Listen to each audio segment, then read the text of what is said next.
You're listening to Inside Outside Innovation, episode 67.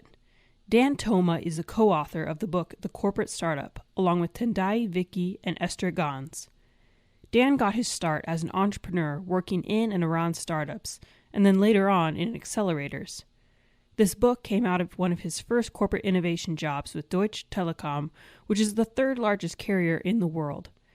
Dan and Josh talked about some of the trouble spots for corporate innovation teams, how to measure results for optimization and innovation differently, and some really helpful examples of what those different innovation accounting measures actually look like.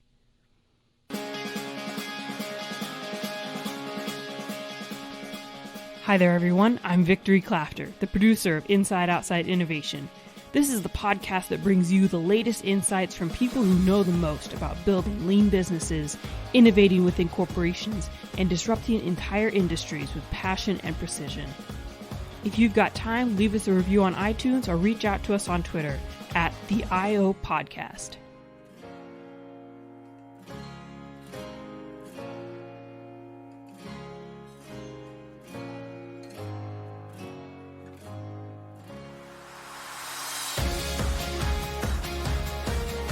What were some of those bottlenecks that you and Tendayi were first acknowledging got in the way of really enabling innovation within a corporation? The first bottleneck was actually middle management. And what I saw usually happening was that the product teams were starting to work in an agile way and using Lean Startup, and then they reported into middle management their findings. So they were no longer reporting what they have done, but they are pretty much reporting what they haven't done or prevented from happening.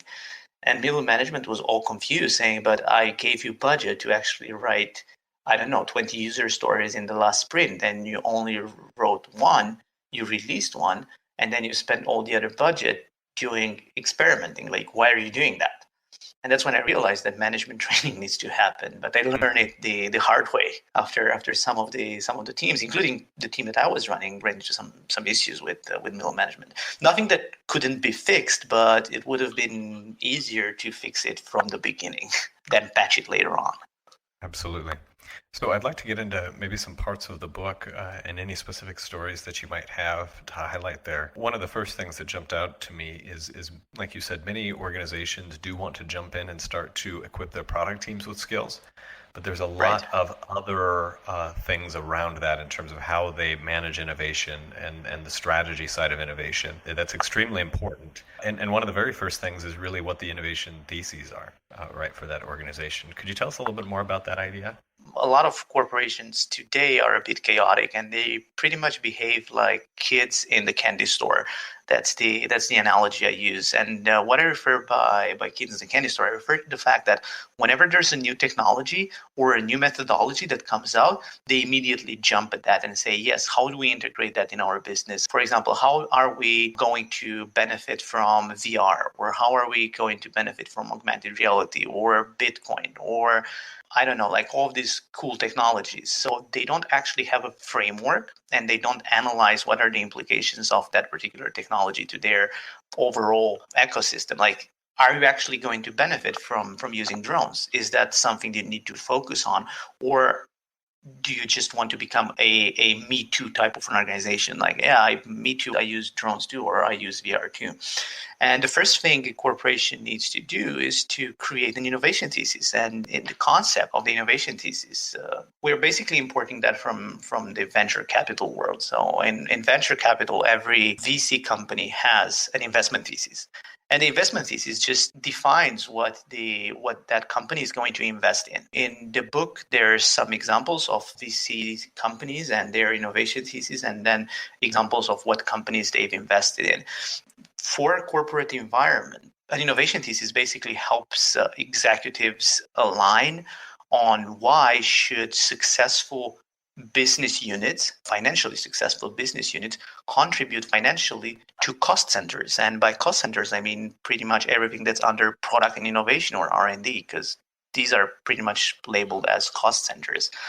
An example for an innovation thesis, I usually, when I do this type of work with executives, I usually give a simple example. And this goes back to the speech President Kennedy gave to the Congress in, I think it was 1961. It was that famous speech about, this nation should commit itself to send a man to the moon and bring it back home before the decade is over. Summarizing it, of course.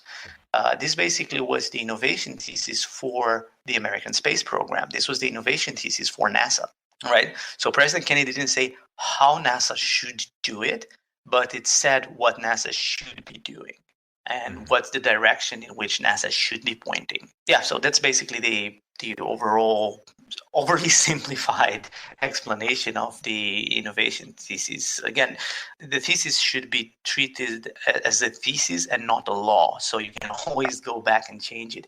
You can create a lot of hypotheses around your thesis and then experiment them with products within your portfolio. Hey, do we actually think that the technology or the industry is heading in that direction?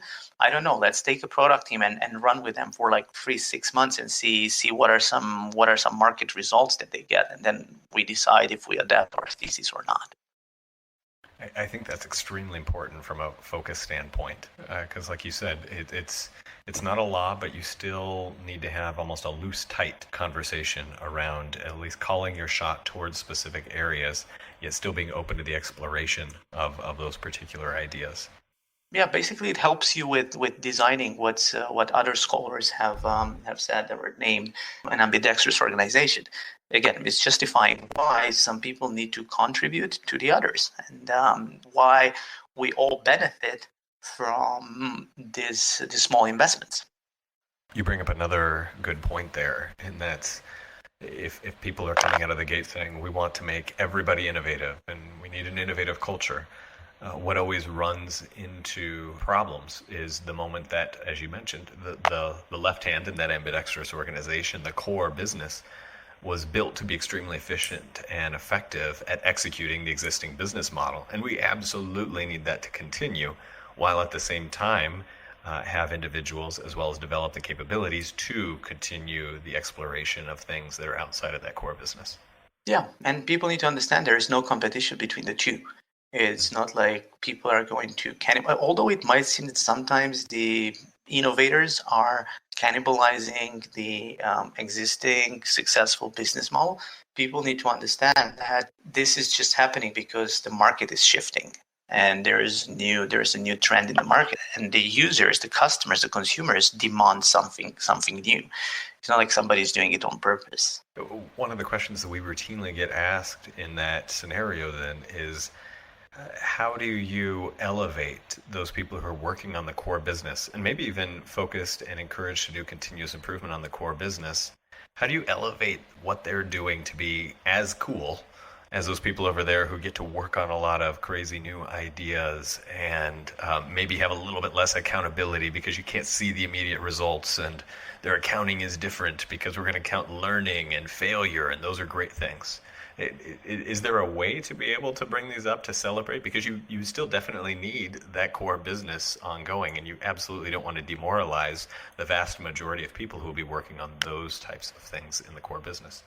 Well, I think that the conversation should revolve around two things. One thing is transparency, and the other thing should be a solid governance system. And by a solid governance system, I mainly refer to something that looks pretty much like a constitution.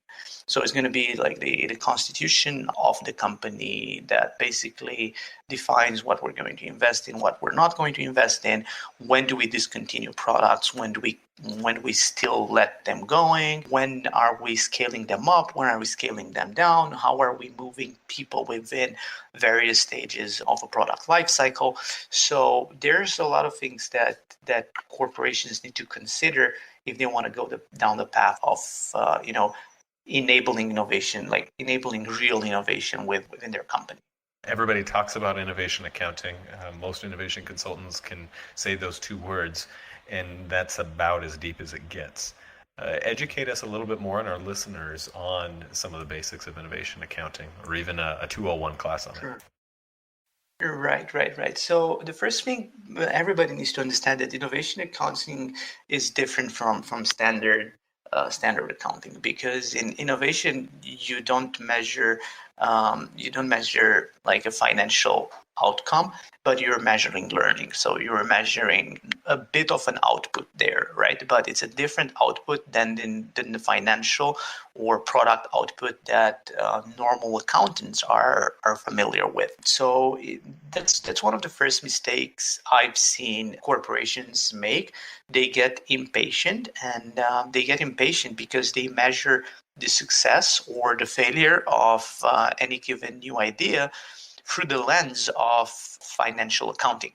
So they're going to have a product team launch a product, let's say Monday, and in 2 months' time, they're going to look at what was the financial return on that product, instead of being more patient and saying, hey, this team has just released, let's just see what other things have they done.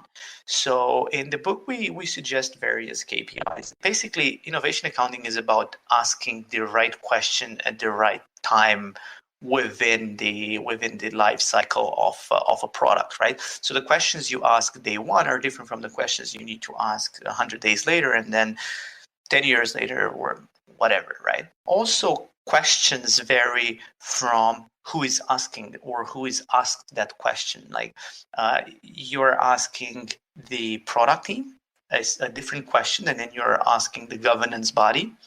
A governance body being somebody that's taking go, no go investment decisions on a product.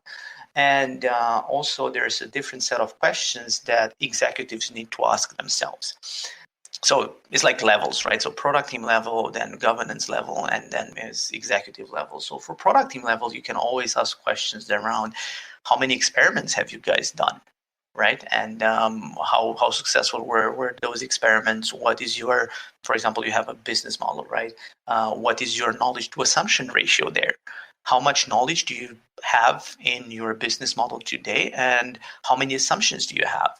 And through experiment velocity, measuring experiment velocity, then you can just use that to see if that team is knocking down more of their assumptions or is knocking them fast enough.